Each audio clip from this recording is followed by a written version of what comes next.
Hello, and welcome back to the Timson podcast. And today we're going to be talking about two albums which have come out last week. Last week we were away last week, Slovakia, God's own country. It's Indeed. a wonderful place, and we highly recommend it. Bratislava review is a 100 out of 10. And so many things dropped last week. A fair few of which are going to be on the wipe for all in the coming weeks as September kind of draws nearer its end. But for this week, we're going to be talking about two big hitters. We're going to be talking about Hollywood's Bleeding by Post Malone and then Mirrorland by EARTHGANG. So, yeah, two big albums from two big artists, or three if you count. Highly anticipated. Yes, highly anticipated indeed. And two I've given them similar kind of ratings. I think it's going to be a good episode. So without further ado, let's get into Post Malone, Hollywood's Bleeding. It kicks off with the eponymous track of the project with these kind of gloomy guitars and these. The vocals have a lot of reverb on them. It kind of sounds like it's all being recorded in a cave.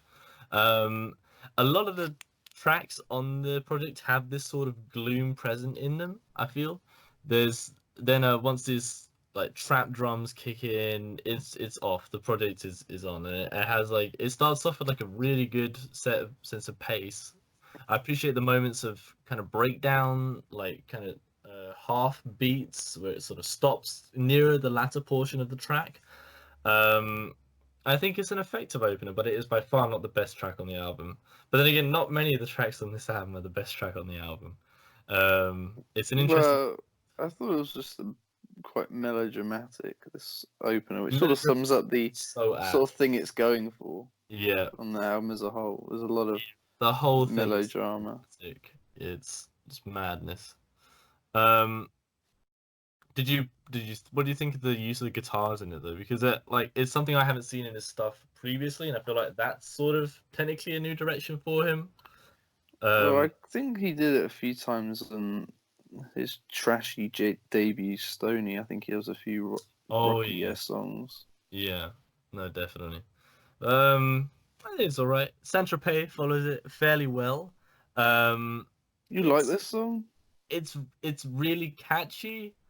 And I kind of like how spacey the instrumental is, like how it's a bit sparser, but there is nothing to read into it. It is just a big flex. I mean, it's about Saint-Tropez, like such a rich part of France. Yeah, I don't know. It's catchy, but it's style over substance. A lot of this project is style over substance, in my opinion. I thought Saint-Tropez was quite boring. I don't think, and the song wasn't that good either. No. I think there are by far worse tracks on it. And speaking of worse tracks, I think Enemies. Oh, hell no. No, I take it back. I mean, Allergic. Allergic is a far worse track. Enemies is good. It seems to channel like early kind of Lil Yachty with this sort of childlike instrumental. It's so bouncy, and I like that it is a reflection of the jealousy of others on his success. I think there is some substance to it. It has a pretty fun chorus as well, and like the baby is by far the best part of the song. He is such a good feature. Yeah, and it's all about being betrayed. Yeah, which again is a bit melodramatic because I'm sure they didn't try and kill him. Yeah, you know, it makes it so funny when there's like an entire song called "Die for Me." It's like, what is going on? What? But yeah, I agree. The baby, he did it again. Yeah, it's great. You didn't like Allergic? I did like Allergic. I thought it was probably the best attempt of a rock song that he did. It's the best attempt of a rock song he's done, but it's still cringe-inducing in my opinion. I found it's a good attempt, but it's ultimately melodramatic and cringe-inducing as a result. It's just I really hate the twinkly indie synths over the lyrics about this like really messed up relationship. I find it's a bit discordant. I appreciated the kind of pop punk instrumental with the guitars, but pop punk's never been my thing. It's like I always found it cringy. That's all. So it just doesn't vibe with me. But I thought the next two were more duds. 1,000 Bad Times. I mean, the hook was quite was okay, and there were some funny lines. No, but like when he said when he got arrested, that was at least he had a good night's sleep. When she got him arrested, at least he had a good night's sleep. Yeah, but it's that that line at the end of the chorus. It's always like, but that's not gonna kill me. B. I don't know. It just makes me cringe every time. It doesn't sound good for him to swear. I don't think so. And it's so weird because his image is kind of that of an anti-pop, anti-hero, rough kind of rock star sort of image. But I can't recall him like swearing too much. Like ever. Will certainly show, and it's gonna take a lot more to kill me, bitch. Yeah, it's so bad. I don't like it. It does sound quite forced. Forced is definitely the right way of putting it. Circles. Just a boring song. It sounds like a Tame Impala B-side. What is that? Like, I have no idea. With that bass line and it's that it's that kind of circular bass line and those drums. It's just like a Tame Impala song. And I did say initially that the hook pops, but I think with a Post Malone song, that's the bare minimum. Yeah, you'll get. A passing grade for Post Malone. It does have a catchy chorus, but yeah, that's it. It's just a very catchy song, which I'm definitely going to return to because it sounds, it's good to listen to, but there is nothing there. Like there is nothing there. Like I don't know. I just want to see who did that, who did the instrumentation. Like, did he just buy a Tame Impala B-side, or did he come up with that? So you're saying, do you want to see if Kevin Parker has a production credit on that? Yes, precisely. But for me, the centerpiece of this album was the next three songs. Each have 2 features on them, and they're all amazing in their own way. I didn't get anything from On the Road, is the thing. Okay. That's the one, but I think Take What You Want From Me is the best song in the album by far. Definitely. In my opinion. But yeah, Die For Me, like, it's a much harder track, especially following that. Like Circles is an indie track, and then there's this, you have like a harder trappy track, like more like what the first half of this album kind of, or the earlier songs were, sort of what it was alluding to being. I found the track to be ultimately a bit forgettable, despite the only part that I liked was Future's feature. Like, he's the best part of the track. I loved it when he was singing. But again, the track just feels melodramatic. Really? Yeah, I mean, I thought this was the only time that I genuinely believed the melodrama. I thought the Post was way more passionate on this one than he was on, say, 1,000 Bad Times. Mm-hmm. And again, it's all about the betrayal and the toxicity. Each of the verses tell a different story. Futures, I thought, was the most interesting because listening to the lyrics and him talking about a club, I'm pretty sure the girl he was talking about was a stripper that just didn't call him back or something. Because he's not the loving type from his songs that I gather. No, anyway. no. And then Halsey, she just goes crazy on her one. Yeah, Halsey was very good as well. Yeah, I thought this was a great song. Yeah. And then On the Road, again, I thought him and Meek were very good. And the hook's probably one of the best. I don't know, I just, On the Road, it didn't grab me at all. It these two tracks, just like, I don't know, they didn't really have much to sink my teeth into too much. I guess if I re-listen to Die For Me and actually pay attention to the lyrics a bit more, then yeah, I'll see what you saw in it. But On the Road just didn't do it for me. What do you mean? You got a Lil Baby feature. What more do people want? I prefer Da Baby to Lil Baby. Sorry. Yeah, both the babies. Or except Bad Baby. The Norman's Bad Baby. Damn, that's true. We should have had a Bad Baby feature on here. Yeah. Get rid of Sunflower, put Bad Baby on it. Ooh, by Just- Sway Lee. But yeah, anyway, I think you've mentioned it already. Take what you want. I mean, you just see it in the track list. Ozzy Osbourne and Travis Scott, and you're like, Yeah. what the heck? Well, yeah, exactly. I have no idea what this is gonna be listening to. But in another way, I was really intrigued because his sort of thing is a mixture of sort of rock music and trap music. Yeah, yeah. And those are two massive names in those respected genres, and he's brought them Precisely. together. And wow, what a surprise! It comes out the best track on the album.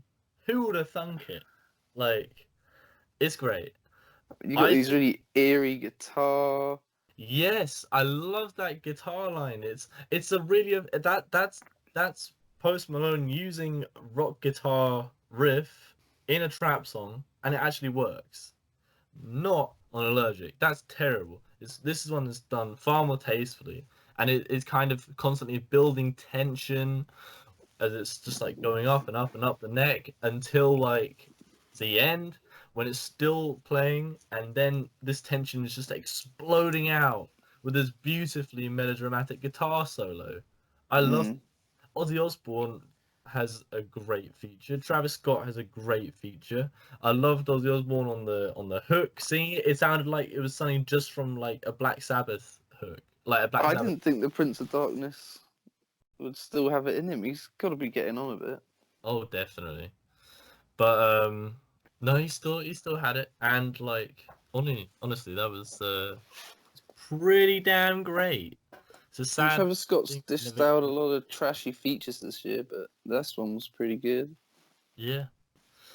The only thing I didn't really like about it was that Post did the chorus, although it kind of flowed well because when he got really melodic at the end of his verse, I mean that was beautiful. And I like the line Travis Scott said when he said, "I took those stones you threw and built chains for the crew." There weren't many lines on this though that really stuck out to me. Definitely on EARTHGANG, I was paying more attention to the lyrics. I just feel like Post Malone and being lyrical aren't two things that go together. No, but I thought that line was funny from him. Yeah. Wait, so did Ozzy Osbourne not do the chorus? He did two of them, but Post Malone did the one in the middle. Yes. No. Yes. I get it. And for me as well, this is definitely the best song. Oh yeah. The next track, I just found it completely forgettable. I really didn't have anything to say about it. It was I sort of like the chorus, but at the same time, it just felt like dumbed down. So I don't know. It just ultimately didn't do anything for me. Staring at the Sun, on the other hand, did quite a lot more for me. But do you have anything to talk about? It's gonna be okay, or is it? Is that even the name of the track? It's something like that. No. The only thing I have to say about this song was it was nice to hear SZA. It was lovely to hear SZA, but I think it's one of the better tracks. It's although I didn't think they complemented each other that well, even when they were duetting. I'm not sure. I think it did work. Definitely could have been better, but it did work. It wasn't like terrible. It wasn't discordant. It wasn't like, you know. I think they did kind of work, but SZA definitely just sounds far better than Post Malone. It's just like an alt pop track with this kind of far more subdued drums in the background. The synths are great for setting the mood, but then again, it is just emotional manipulation from them. The chorus is so catchy. It is so catchy, and that's why I'm inclined to say it's good songwriting. But also, I have to admit that I don't know. It's kind of just saying nothing. It feels in the vein of the project though. Still, it's not like a complete tangent like Sunflower is, which follows it, which should not, under any circumstances, have been on this project. It doesn't sound like anything else on it, and it's just. I thought Staring at the Sun and Sunflower sounded similar. they're similar in the fact that they're more light-hearted, but Sunflower is just a complete tangent, and it just And the fact that it's on a movie soundtrack and it's been out for months just makes it exactly weirder. it is just there to get more to get as we were saying before the podcast. It's just there to get more streams and to boost this thing to like gold or platinum. That's it. It's just to get sales, and it's incredibly cynical, and I don't like that. No, internet is like that track feels so much bigger in scale than the previous tracks, and it has a string section. I think another one of the tracks has a string section in it. It's just so overblown, in my opinion, and I highly doubt that Post Malone doesn't go on the internet. Yeah, that's what I was gonna say. It was nice to see DJ Dahi going on an album this big. He produced the song, but yeah, it wasn't. I mean, it was a nice idea that you just avoid bad times by staying off the internet. But his Twitter account's pretty active from what I see. So Yeah, it's unless he pays someone to do it. and it's Instagram. It's everywhere. Like you can't be a big pop star, especially with like a Gen Z audience, as Post Malone has, and not be present on the internet. So I don't really know what the point of that song was. It sounds like it was a B-side that was just thrown on it because it really starts to feel too long. After staring Well, at I the sun, think it's like a lot we of the got tracks. one more highlight in There's one more Goodbyes. highlight. Yeah, but then after that, it's all just every song is an afterthought that they just threw on. It feels, despite the songs being like 2 minutes long, which I liked, I really liked that. I think they were perfect length.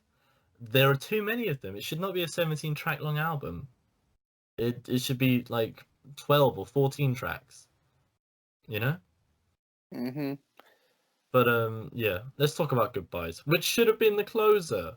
Like It was seriously, should have been the closer. the only good single, in my opinion. The Mhm. only good one released beforehand. And I liked. There's a lot to like about it. It's a lovely There is an awful lot. sentiment. Yeah. And Young Thug steals the show. It's Oh, crazy big time. vocals. Big time. He really earns his feature pay. He gives it a really good feature. I love it. I love how I never listened to Young Thug before so much fun, and now I love the way he sounds. How Can't get can you not? exactly. Gotta love Thugger. He's a modern day eccentric. Yeah. It's definitely the last good track, and why wasn't it the closer? I don't understand. It's all about goodbyes, about moving on, like kind of this Yeah. sound. This sound is a departure from the sound of beer bongs and Bentleys, and so it makes perfect sense. So I think And it's then just afterwards, we just got a couple of sort of boring, middling pop except songs, and wow. then Wow that came out on Christmas Day or something like that. I knew I heard it before. It was like it's been out an awful long time, Yeah, and it doesn't fit anything on here either. So it was just I don't know. I think a weird. it kind of fits in. It's and in the album, in regards to the quality of the tracks, it is up there with like the best tracks, I think. It's just placed horribly. Why would you not place it at the midpoint of the album? And why at the very end? It's about flexing, being lonely. Like it has this vicious sort of sound to it. It bangs, in my opinion. And Posty has one of his better performances on it. So it should never have been the closer. It's just whoever put it there is a nincompoop and should lose their job. I just think it's stupid. Um, just get rid of like why not just have a 14 track album, get rid of the trash songs which are just like afterthoughts at the end, because it all just felt like some kind of weird epilogue. It's just so bad. The end, it really spoiled the whole project. um I'm giving it a 6 out of 10. Hmm. I think that's fair because I don't think it started particularly well. I don't think it ended very well either. I think it started better than it ended, but yeah, definitely it's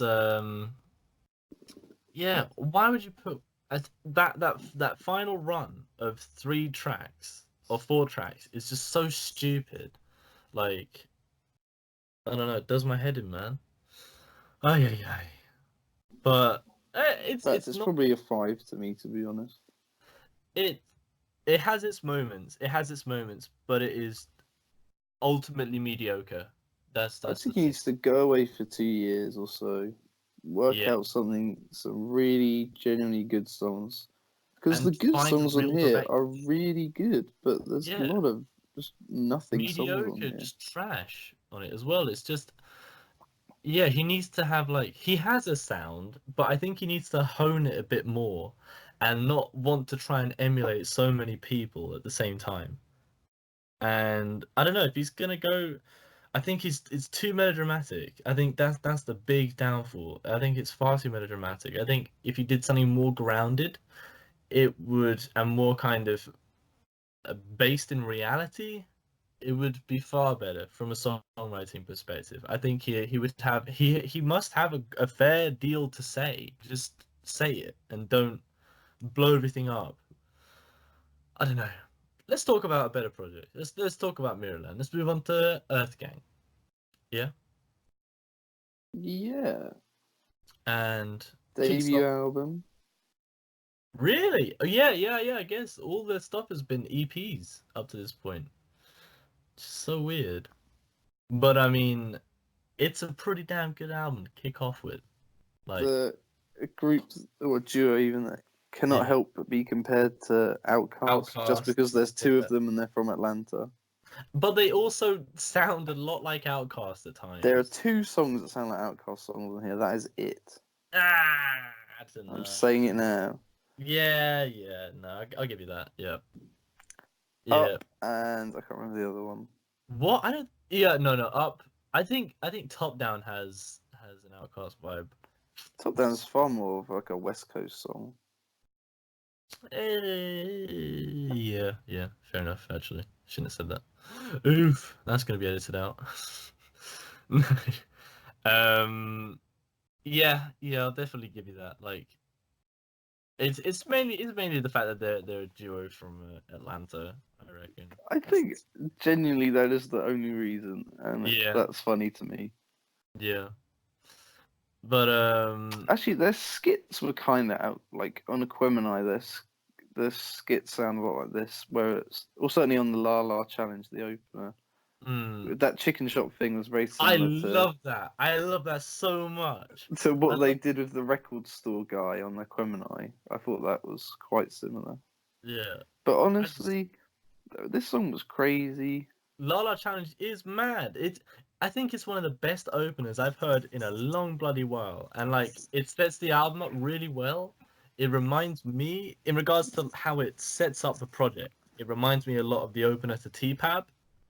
It perfectly sets the tone, perfectly sets the mood, and like I just think it's really good. I love how it has this really fun like accordion, these soulful vocals which build up over time. Some really funny word plays on the first portion of the track. Like um, there's this one where which really sticks out to me. He was talking about this girl like having her nails done so she can play with her pussycat, but like obviously there's that double entendre there. It's really funny. I love the part where the woman's like ordering food in the chicken shop, and then as the tempo gets turned to 11 and this walking bass line like comes in, that chicken shop skit is on beat. Like that's mad. That's completely mad. It's And it's then the so song descends into this sort of madness of everyone just going la la la la la la yeah, la yeah, for definitely. about 2 minutes with this, as you said, this beat that suddenly goes so much harder than it did in the first half. It's It's so just so wild. yeah. It's so good. I love how at the end as well when everyone is going that la, it's all going up in incrementally in like octave until it just becomes just madness, cacophony. It's great. And then it's followed by up, which just keeps up this quality, keeps up the tempo, and it is And another keeps up the la las. yeah, and keeps up the la-las. It is a mad track. I love the effects on the vocals. I love how much fun they're having with their voices. That's where I get the Outcast vibe, and I really love how raw the vocals are on the chorus. There's a lot of gain on the vocals there, as well as these kind of harsh strings. Um, yeah, it's great. Up is just insane. Like you were saying when we were in Slovakia on a business trip, it is completely mad. It just goes everywhere. And if you've seen the Genius Verify they did for this, Johnny No, I haven't. Venus, I haven't. who does most of the song, he basically speaks it Hmm. all like it's a poem or something. It's really it gives it a completely different side to it that you never knew. But still, this is a very good song. As is Yeah, Top Down. as is top down. Top down. There's this really funny line at the start, which is like, "I like girls with pretty feet." um, Something you can it is relate such to. a great hook. It is such a great hook that top down and I'm floating through the city. It's so good. It's such Something a to good cruise run of to. tracks. Yeah, perfect. It's such a good run of tracks at the start. There's a lot like they're having more fun with their vocals. I love the use of the women singing on the hooks, which has been on the first three tracks and is on the rest of this. It's on a fair amount of the songs. The thing that annoys me is that there's this really great chill jazz guitar in it, but it's so low in the mix. So if you're listening like through your phone or something, it just won't pick it up. I think that's a bit of an oversight. They should bring that up more because it's great and I think it's going to be missed by a lot of people. There's another great Mm. line. There's plenty of fish in the sea, but no one's messing with a shark in a tank. Like, that's pretty funny, I think. What about a guy being lonely because he's too much to handle? It's pretty great. Too much And yeah, as you shark said, for your tank. yeah, Top Down is such a song to cruise to with the top down, floating through the city where the PD is going to try and get you. It's great. Um, Bank is a much harder track. I didn't like it when I first listened to it. I feel like the first half feels a bit like a slog because of how hard it is, whereas the previous songs have been really fun. Mm. Um, it's definitely near the end where there's a great part where the vocals go high and then incrementally like move down low, and then just the beat picks up and it becomes a lot more fun, like the previous songs. I just think that first half is such a slog. It just reminds me just like a bad trap song. Uh, yeah, I don't know. I It's like Johnny's verse. I thought he sounded insane. mm, But the beat for me was just so annoying. I couldn't really get into yeah, it. yeah, yeah. It's really like for such a good track in the second half, like it really should have been worked on. Like it sets you off so badly, and it really doesn't do it justice. I'm proud of you on is the next track, and you And the love this. worst track. I'm pretty sure you love it quite a lot. I hate it more with every listen. Um, it's fine. It's not amazing. It's fine. It still sounds the same when I first listened to it. I am a fan of the lo-fi instrumental as kind of an accent to the very present and bouncy bass. I like that. I don't like the breakdown before Young Thug comes in, but I mean, he then comes in, so it swings and roundabouts. It does feel like an awful lot of a tangent, though. It doesn't really fit in with the rest of the tracks, in my opinion. And I think the way it starts is so different to the rest of it. It doesn't really work. Yeah. And the fact that Johnny's just trying to sound like Young Thug, Dr. Yes, I Dot's trying to picked up sound on like Young Thug, that. Young Yeah. Thug's trying to sound like Young Thug. I mean, Yeah. it's just It it's all really just a bit me. too much for me. It's like listening to a little baby song, and I don't really tend to do that if I can help it. Yeah. Um, the the next track. Oof, I didn't even write down the name of it. Ah, what is it? It's Are you sleeping on this side? no, not sleeping on this side. I You love this bloody well side. are. I just didn't write down the name of it. It's such a fun sound. I love the ad lib at the start. I love the fun kind of walking bass line in the background, the wacky synths, the more kind of delicate flows at the start. And no, like both of them have had this kind of bit more subdued and delicate flows that which are kind of different to what we've heard on the earlier tracks. It's really smooth, and then the backing vocals come in with the chorus, and it has like it's great. It feels a bit dreamy in my opinion. And then I there's think that. the beat sounds a bit like a Kate Tronado, but like turned down. So it's sort of got his sort of synths he uses, but it's It's so a much bit psychedelic quieter. at times as well. No? Johnny and Dot, I think, duet on the chorus, and it's so low key Yeah. and kind of happy, like they're saying that they're having fun on this side, and all the verses are about the pitfalls of being in a hip hop and police Yeah. brutality. And then the beat switch is insane. It reminded me a little bit of Kendrick's Triple X. Although there Yeah. wasn't the sirens, but it was just suddenly the just Yeah. comes in and it's wild. Yes. And It then sounds like a scream, like a Godzilla scream or something. It's mad. So it's got the cool down, then it's got the hype bit, and then Yeah. Mareba's feature at the end. It's just stunning. She does the cook the final time, cools it back down again, and everything is nice. Oh, definitely. And that is my favorite song. I think it is. I think I'm gonna have to agree with you. I think it's my favorite song too. It's I like how as you were saying, like the first half feels kind of more innocent and dreamy, or I think it feels like a bit dreamy. And then if this is the kind of normal dream, when that breakdown happens and it beat switches, it's a nightmare. It's great. Um, it's followed up by Swivel, which really just there wasn't too much to talk about, sadly. Yeah, this was on the Dreamville album as well that me and Connor talked about a month ago. Okay. And it was one of the most boring songs on that. And same again here. Don't know why it was on both. Yeah. So it was effectively the lead single, and it's also effectively one of the most boring songs on the album. Oh, definitely, and it's also the darkest track on the album. It's about like them, like hood life, like keeping your head on a swivel so you don't die. It's really kind of, yeah, sad. Avenue, I appreciate the speaking backwards and then that backwards beat at the start. It's great as a deeper cut. It has these wackier sounds coming in and out on the chorus, and this boom bap beat pops in post chorus as well. It's the again homie like DJ Dahi did this one as well. You're a big DJ Dahi fan. I am. And nothing wrong with that. Yeah. What do you think of Tequila? This is the first time I've heard T-Pain, like ever. Well, I like the Latin theme of the beat. I thought the hook was pretty cool. Yeah. But and I thought everything Dr. Dot did was also on the song.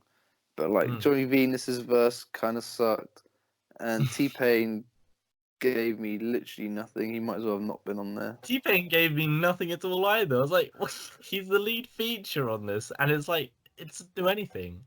For me the beat steals the show. Well, he tried to rap. I don't know.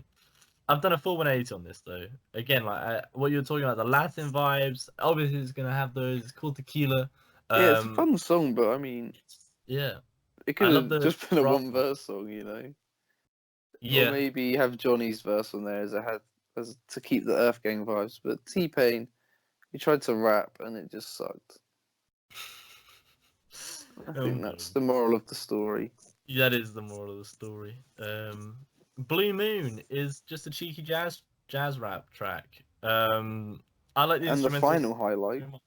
Yeah, I love the horns. I love the bars, kind of all about falling in love and sentimentality and like, just like being cheeky. It's and good. Again, Dr. Dot's singing was actually pretty darn good. Yeah, I really like it as well. And Blue Moon, it's that's such a like a jazzy thing to talk about. It's blue. It's sad. It's kind of like it's great. But yeah, Trippin' is just I don't know. Probably the worst song. Yeah, I got nothing from this. The only thing I liked was the breakdown at the end with Kalani. When I heard it the first time, I thought my headphones were breaking because of the way the voice kept coming in and out. I was like, oh no. Yeah. And then I took them out and played it out loud, and it was still like that. So I was like, Jesus, why have you done this? It's so irritating. Yeah. No one did Sorry, a good just performance, and I think Kalani in particular tanked. I I just got want to go nothing back. at all. There's one thing that I missed from my notes, which I've just seen, that I really want to mention about this side and why I love it so much. I'm sure why you love it so much. Talking about the mixing and stuff. In that beat switch, we have each member of EARTHGANG in one ear, and they're just doing call and repeat, or call and response rather.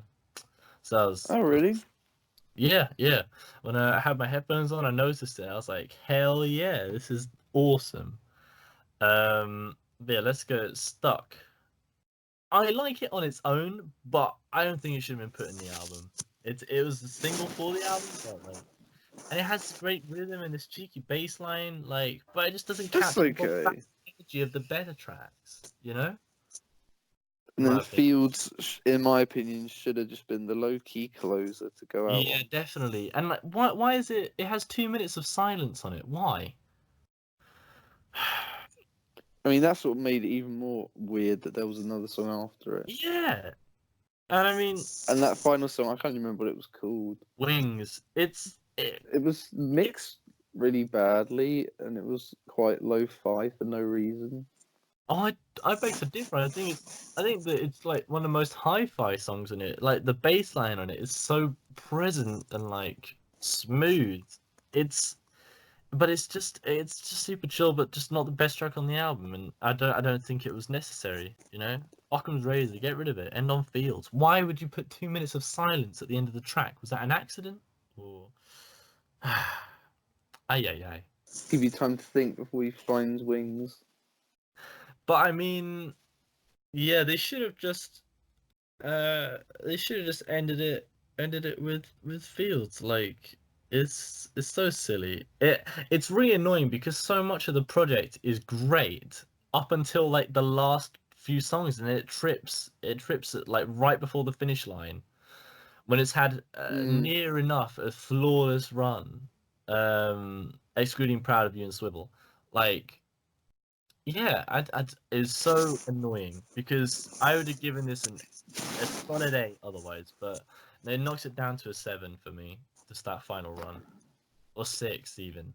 I think these two albums are very similar. They both got DJ Dahi on a song. They both got Young Thug on a song. Yeah. They And both fall have. apart in the second half. They're both bad runs. The only difference is this one starts very strong. Yeah. And for that reason, I think it is better, and I'd give it a 7. Oh, But yeah. I think my final question would be, as everyone thinks that they're outcast, how does it compare to Southern Playalistic Cadillac Music? I think it's not as good. No, definitely not. But it's a good album, and there are a fair few songs I'm going to be coming back to. And yes, Jules, how can they be two Andres when neither of them are lyrically anywhere near Andre? I am sure. Maybe there could be 2/3 of an Andre. But yeah. Okay, let's go on to the single, and it is Dirty Laundry by Danny Brown. He's back. He's back, and we are so happy because we both love Danny Brown. We saw him at Afropunk, and he was amazing, even though we came on 10 minutes late. To Iron Man. Yep, you got me listening to Atrocity Exhibition. It was the first album that I heard that I really genuinely appreciated. I think that's the album that got me into music. Wow. So there we go. When I was recovering from operation, Danny Brown lifted me up. And I listened to that album so many times. So many times. You know what I'm saying? The title of the new album. This song, Dirty Laundry, produced by Q-Tip. Really? Yeah. I did not expect that. He was executive produced the whole thing, that whole album. Oh. I don't know if you saw, but this album's going to be a bit shorter than the other ones. It's going to be about 40 minutes. Okay. When's it coming? When's it dropping? October? Oh, it can't come sooner. It's gonna be good. But yeah, no, let's talk about it.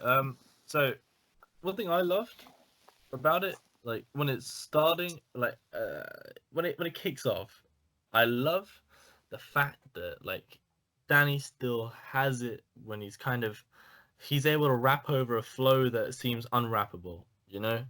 It's just kind of had this really super weird rhythm, and like you don't know how the hell he's gonna find the way to rap, but he just manages to find a way. Like it's kind of like watching a guy step between the cracks on a pavement. That's what I imagine in my head. Like it's really really cool, and he still has it. Like he's still doing it.